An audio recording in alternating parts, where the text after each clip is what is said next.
Hi ಎಲ್ಲರಿಗೂ ನಮಸ್ಕಾರ. Welcome back to my YouTube channel. ಇವತ್ತು ಎಲ್ಲ ರೆಡಿಯಾಗಿ ಎಲ್ಲಿ ಹೊರಟಿದ್ದೀವಿ ಅಂತ ಯೋಚನೆ ಮಾಡ್ತಿದ್ದೀರಲ್ಲ, ನಾವು ಫಸ್ಟ್ ಟೈಮ್ ಇವತ್ತು ಫ್ಯಾಮಿಲಿ ಟ್ರಿಪ್ ಹೊರಟಿದ್ದೀವಿ. ತುಂಬ ದಿನದಿಂದ ಹೋಗಬೇಕು ಅಂತ ರೆಡಿಯಾಗಿ ಹಂಗೇ ಕ್ಯಾನ್ಸಲ್ ಮಾಡ್ತಾಯಿದ್ವಿ. ಸೊ ಈ ಸಲ ಹೊರಟಿದ್ದೀವಿ.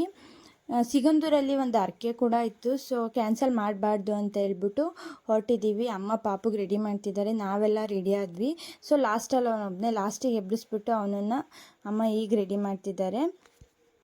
ಈ ಥರ ಟ್ರಿಪ್ಪೆಲ್ಲ ನಾವು ಸ್ಕೂಲ್ ಡೇಸಲ್ಲಿ ಹೋಗ್ತಿದ್ವಿ, ಬಟ್ ಫ್ಯಾಮಿಲಿ ಅಂತ ಹೇಳ್ಬಿಟ್ಟು ಫ್ಯಾಮಿಲಿ ಜೊತೆ ನಾವು ಯಾವತ್ತೂ ಹೋಗಿರಲಿಲ್ಲ. ಇದೇ ಫಸ್ಟ್ ಟೈಮ್ ಹೋಗ್ತಾ ಇರೋದು. ಸೊ ತುಂಬ ಖುಷಿಯಲ್ಲಿದ್ವಿ. ಹಾಗೆಯೇ ಎಲ್ಲ ಹೊರಟ್ವಿ. ನಾವು ಹೊರಟಾಗ ಟೈಮ್ ಬಂದುಬಿಟ್ಟು 4:20 ಆಗಿತ್ತು. ನಾವು ಎದ್ದಿದ್ದು 3 ಗಂಟೆಗೆ ಎದ್ದು ನಾವು ರೆಡಿ ಆಗೋ ಅಷ್ಟೊತ್ತಿಗೆಲ್ಲ 1 ಅವರ್ ಬೇಕಲ್ಲ. ಸೊ ಇವಾಗ ಟೈಮ್ ಬಂದುಬಿಟ್ಟು 4:20. 3 ಗಂಟೆಗೆ ಎದ್ರೂ 4:15 ಆಯಿತು ನಾವೆಲ್ಲ ರೆಡಿ ಮಾಡ್ಕೊಂಡು ಹೊರಡೋ ಅಷ್ಟೊತ್ತಿಗೆ. ನಾವಿಬ್ಬರು ಹೊರಟ್ಬಿಟ್ಟು ಕಾರಲ್ಲಿ ಕೂತ್ಕೊಂಡಿದ್ವಿ. ನಮ್ಮ ಅಮ್ಮ ಮತ್ತು ನನ್ನ ತಂಗಿ ಇಬ್ಬರೂ ಡೋರ್ದೆಲ್ಲ ಲಾಕ್ ಮಾಡ್ಕೊಂಡು ಬರ್ತಾಯಿದ್ರು. ಸೊ ನಾವು ವೆಯ್ಟ್ ಮಾಡ್ತಾಯಿದ್ವಿ. ಈಗ ಜರ್ನಿ ಸ್ಟಾರ್ಟ್ ಆಯಿತು.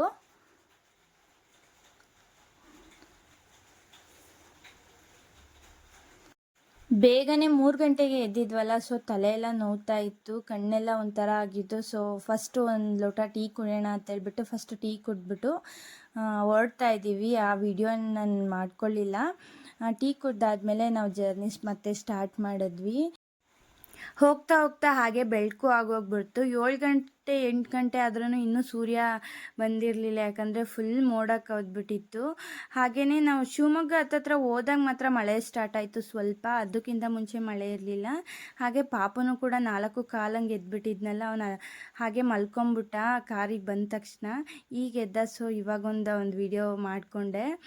ಸ್ಮೈಲ್ ಮಾಡು ಅಂತ ಕೇಳ್ತಾ ಇದ್ದೆ, ಹಾಗೆ ಸ್ಮೈಲ್ ಮಾಡ್ತಾ ಇದ್ದಾನೆ. ಸ್ಮೈಲ್ ಮಾಡಿಬಿಟ್ಟು ಹಂಗೆ ನಾಚ್ಕೊಂಬಿಟ್ಟು ತಿರ್ಕೊಂಬಿಟ್ಟ.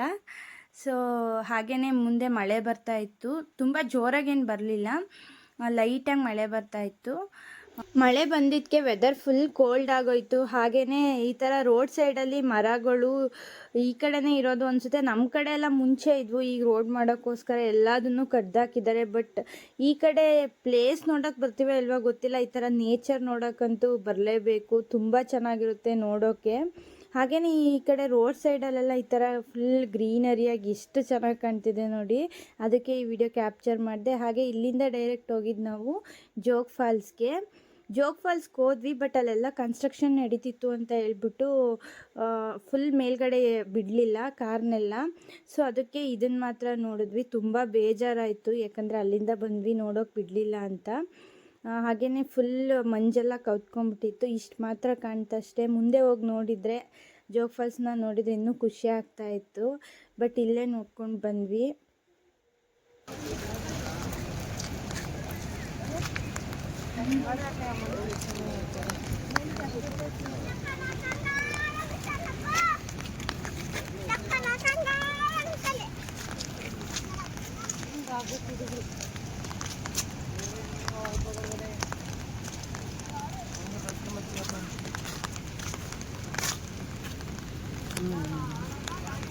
ಈಗ ಆಯ್ತು.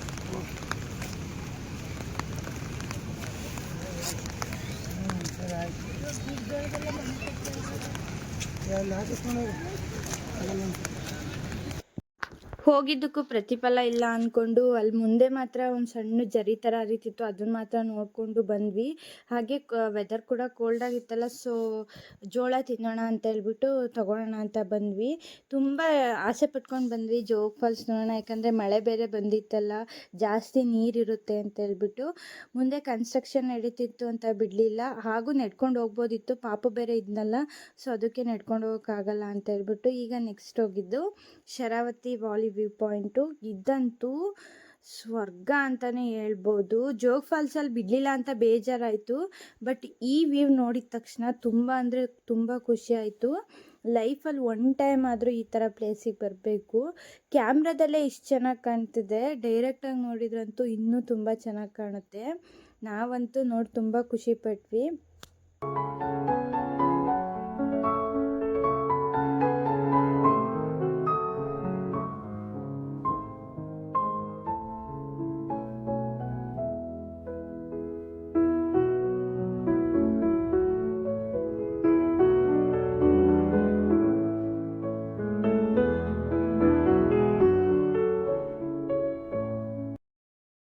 ಒಳ್ಳೆ ಪ್ಲೇಸ್ ನೋಡ್ಕೊಂಡಾದ್ಮೇಲೆ ತುಂಬ ಖುಷಿ ಆಯಿತು. ಇಲ್ಲಿಂದ ನಾವು ನೆಕ್ಸ್ಟ್ ಹೋಗಿದ್ದು ಶರಾವತಿ ಬ್ಯಾಕ್ ವಾಟರ್ ಹ್ಯಾಂಗಿಂಗ್ ಬ್ರಿಡ್ಜ್ಗೆ. ಇದೇನು ಹೋಗಬೇಕು ಅನ್ನೋದಿರಲಿಲ್ಲ, ರೋಡಲ್ಲಿ ಹೋಗ್ಬೇಕಾದ್ರೆ ಹಾಗೆ ಸಿಕ್ತಲ್ಲ, ಸೊ ಜೋಗ್ ಫಾಲ್ಸ್ಗೆ ಹೋಗಿದ್ದಕ್ಕೆ ಬೇಜಾರಾಯ್ತಲ್ಲ, ಇಲ್ಲಾದರೂ ಹೋಗೋಣ ಅಂತ ನೋಡಿದ್ವಿ.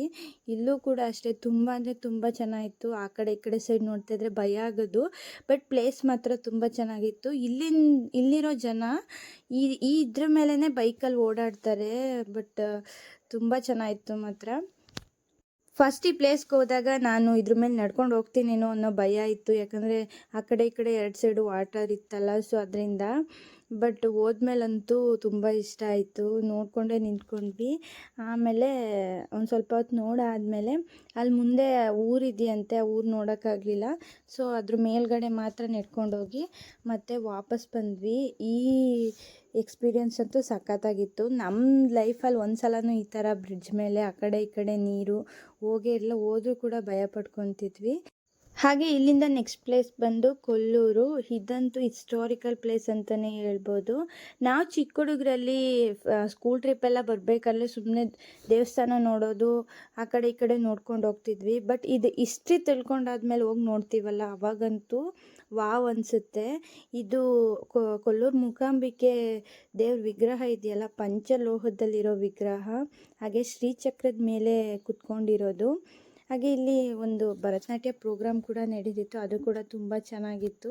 ಸೊ ಅದ್ರದ್ದು ಕ್ಲಿಪ್ಪಿಂಗ್ಸ್ ಹಾಕಿದ್ದೀನಿ. ಈ ಕೊಲ್ಲೂರು ಮೂಕಾಂಬಿಕೆದು ಹಿಸ್ಟ್ರಿ ತಿಳ್ಕೊಂಡಾದ್ಮೇಲೆ ನನಗೂ ಕೂಡ ತುಂಬ ಇಷ್ಟ ಆಯಿತು. ಇಲ್ಲಿ ಜಾಸ್ತಿ ಕೇರಳದವ್ರು ಬರ್ತಾರೆ. ಕೇರಳದವ್ರಿಗೆ ಪುಣ್ಯ ಸ್ಥಳದಲ್ಲಿ ಇದು ಕೂಡ ಒಂದು. ಸೊ ತುಂಬ ಜನ ನಾವು ದರ್ಶನ ಮಾಡೋಕ್ಕೆ ಹೋದಾಗ ಒಂದು 80% 90% ಬರೀ ಕೇರಳದವರೇ ಇದ್ದರು. ಸೊ ವಿಗ್ರಹ ಕೂಡ ಅಷ್ಟೇ ತುಂಬ ಚೆನ್ನಾಗಿತ್ತು. ಅಲ್ಲಿ ಒಳಗಡೆ ಎಲ್ಲ ವೀಡಿಯೋ ಮಾಡೋಕ್ಕೆ ಬಿಡಲಿಲ್ಲ. ಸೊ ನೆಕ್ಸ್ಟ್ ಪ್ಲೇಸ್ ಬಂದುಬಿಟ್ಟು ಮುರುಡೇಶ್ವರ. ಇದನ್ನು ಪಾರ್ಟ್ 2 ಅಲ್ಲಿ ನೋಡೋಣ. ಓಕೆ, ಬಾಯ್.